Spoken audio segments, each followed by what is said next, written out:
Hey everybody, welcome back to the channel and more Birthright here as we work our way through more of the Canasi domains. Today we got a shorter one, and that is the Basilisk domain, because there's really not that much going on there. We've covered the Anshe in a separate video, but obviously this was not a territory for PCs. Now, that being said, should the Basilisk someday be slain, certainly the land is up for grabs. So let's see what's actually going on here, right? It's the realm itself is considered neutral evil. There is a little bit of habitation going on, so as we can see here, the two of the three provinces are actually considered level 1 as far as settlement goes, and then a 0. Now, none of them have any magical potential available, so just something to consider there for future development. There's a little bit of guild activity and even a little bit of law. So, only the most desperate humanoids and outlaws inhabit the Basilisk's poisoned land. The Anshe dwells in Broken Dale, but roams the other provinces too. Few regents could ever bring much order to this near lawless territory. No temples, of course. The outlaw band called the Dark Blades and the Giants of the Zangi Valley protect their own interests, right? Those are those minimal little holdings there. The Giants do have that minimal law holding, mainly just to extend their influence. The presence of the inherently noxious Basilisk has corrupted the natural flow of magic, so the dead terrain cannot provide realm spells. So, the Basilisk, as we've seen, may not hold law in its blasted domain, but it remains the uncontested ruler through fear alone. Ceruleans know little of this abomination, though. Buried rumors attempt to explain its origin. Most draw a connection between the creature and Malik el Badr, the sorcerer who last ruled the area when people still considered it part of Jira. Whether the Basilisk is his creation, a horror he called from other regions, or even the prince himself, no one can say, though. Again, see our video on the Basilisk. Locals describe the Basilisk as a man-sized creature with rusty iron scales. One can detect its caustic reek miles away. Its stench lingers for weeks. The creature can slay with a glance, and tales claim its venom destroys anything it touches. Obviously, it has no followers. It's not like the serpent where it actually has worshippers. No one would really survive contact with it. Other important NPCs, though. A band of outlaws known as the Dark Blades has established a lair in El Besser. Unlike the other brigands and raiders scattered throughout the domain, the Dark Blades are exiles from their native Aftain. Their leader, Kalila Sun Eyes, level 8 mage, and chaotic good, though, calls herself the daughter of the deposed Sultan of Aftain and heir to the Lion Throne. This skilled magician possesses a hard, unforgiving manner and has guided her band well since they arrived in their new hideout. So far, the Basilisk hasn't troubled them. Many Darkblades wonder whether their leader's enchantments have charmed the monster. Probably not, and probably not something you want to find out the hard way. Once this area was part of the Canasi domain of Jira, a green and fair range of hills overlooking the Zangi. The Basilisk's coming changed the land forever, basically, and we'll see a little bit more when we get to the Black Spears. Now, when the Anshe appeared 4 centuries ago, it demolished towns and palaces of the Jirans.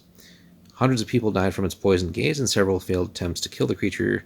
And after that, really, nearly all the residents basically just gave up and moved. Now, the Basilisk's domain remains a scarred wasteland. The beast's innate toxicity has followed great parcels of land permanently. The foliage looks blackened and dead. All normal animals have fled, and the springs flow with this deadly poison now. Visitors to the realm should bring food and water, as even the smallest taint of the Basilisk can kill in minutes. Ruined towns and crumbling castles lie scattered throughout the countryside, long abandoned. Brazen looters from surrounding states have picked many of these ruins clean, though many never made it out of the Anshe's realm with their riches. Locals whisper of treasure vaults resting untouched beneath the ruins of the Golden Horn, the great fortress overlooking the Zangi. However, beware, the Basilisk does spend a great deal of time there as its main lair. Yeah, but that would be the main adventure hook. Obviously this isn't one to run for players as a domain. It would have to certainly be taken over, which means slaying the Basilisk, but the lure of the essentially untapped riches there, or former riches of the former realm, should be plenty to maybe get players eager enough to test their luck here. And really could be a potential alliance too with these Dark Blades here, and that little sort of mini faction, maybe seeing if that would be something to again have an alliance where using that mage's power to help would be useful, certainly. But again, the Basilisk is formidable. So, the Broken Hills are home to a strong clan of hill giants living in a stockade under the leadership of their chieftain Chog, level 2 fighter, which seems, surprisingly low. But again, it's still a hill giant, so let's not kid ourselves. No bloodline, though, but again, it's not really ruling a domain, they're just claiming an area. Chaotic evil. Occasionally, they trade with adventurous river merchants who call on them, exchanging their livestock for various tools or trinkets. They've also been known to raid southern Kozlov provinces, though. For years, the Basilisk has repeatedly stolen and devoured the giant's cattle and sheep, and several of the tribe's youths have died trying to slay the beast. Now, when they catch wind of the Basilisk, the giants simply drive their herds into the stockade and try to wait out the Basilisk. But that's one, too, where again, yeah, the giant's chaotic evil, at least the chieftain here, but getting them to maybe, use their giant size in maybe forming some sort of at least temporary alliance to deal with the Basilisk once and for all. But again, that'd be a difficult task in cultivating some sort of non-aggression with the hill giants, and again, getting them to the point where they would agree to actually mutually go after the Basilisk, and then also hopefully not backstab the party would be something there. But yeah, the Basilisk itself, again, we've covered it as an Anche, right? So no doubts about its danger, right, and just how deadly it could be.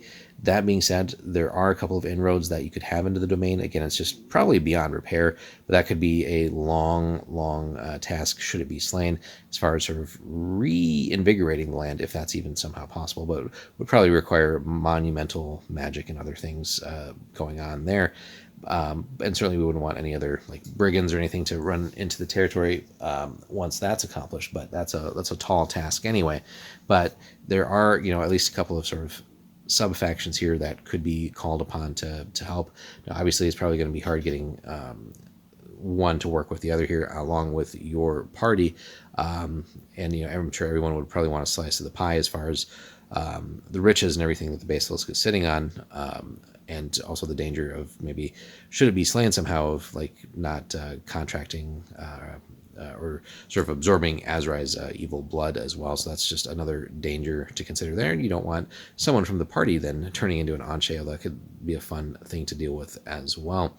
Anyway, though, let us know what you guys think of the Basilisk realm. Have you adventured in there or taken on the Basilisk itself ever? How has that gone? Did you ever cultivate any meaningful alliances with either of these factions?